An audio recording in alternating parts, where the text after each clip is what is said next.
called us to be salt and light. Hello, how are you? Good. My name is Nick. I'm an aerospace engineering student here. Got a couple questions. Awesome. That's all right. So I'm particularly concerned about your brand of Christianity. As a Christian myself, Christian nationalism I do not agree with at all.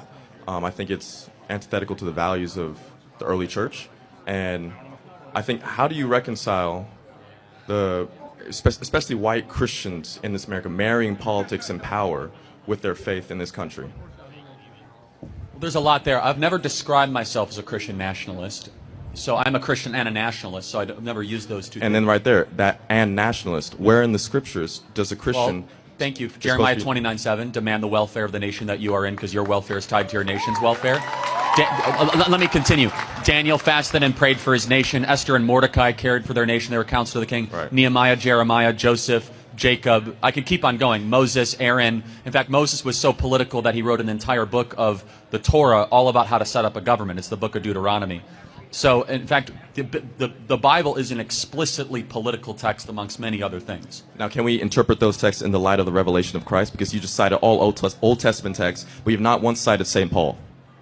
Okay, yeah. If you want me to also... By the way, just so we are... Cite St. Paul about the kingdom of heaven and the governance. Just so we're clear, do you think that the New Testament is greater than the Old Testament? It is. It is greater because the revelation of Christ dictates how we interpret the Old Testament. So you think that all of a sudden, like, Genesis 1 is not as great just because of the New Testament?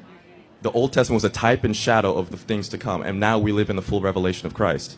Again, that is by definition that is such lesser. a dangerous theological... That's not true. That's Christological theology. Hold on. Of course I believe in the resurrection. But to Okay. all of a sudden say that, like, in the beginning God created the heavens and the earth is, like, somehow lesser because of the revelation of the New Testament. Christ even said, I did not come to abolish the law of the prophets, I came to fulfill the law. In fact, he said all the laws of the prophet hang on the two teachings, Leviticus 19 and Deuteronomy 3 through 5. However, to use a New Testament example, as you asked, it says in 1 Timothy, pray for your leaders in authority by name that they might make righteous great decisions. I'm going to continue. Christ our Lord said, on this rock build my what? Church. Wrong. Ecclesia. It's not the word church. Oh, the word English church, translations of Common Bible say church, so my bad. well, actually, it shouldn't, because the original Greek term says, on this rock build my government structure. Ecclesia was a secular word used in that time, which was all about the advancement of freedom and liberty, which are the two words in Greek, eleutheria, isonomia, which are the two words there. So the point being, Christ called us to be salt and light. Hello.